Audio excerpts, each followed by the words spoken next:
Today we have the 2022 Volkswagen Polo.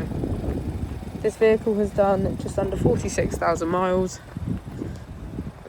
It has a manual transmission and a petrol fuel type.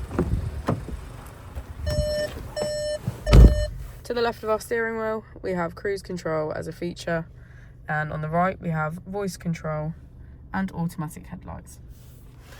Moving on to our screen, we can access navigation, our assist systems, App Connect, media and smartphone integration, our vehicle settings, users, legal information, shop and help. If we put the vehicle into reverse, we can see that it comes with a parking camera with parking sensors.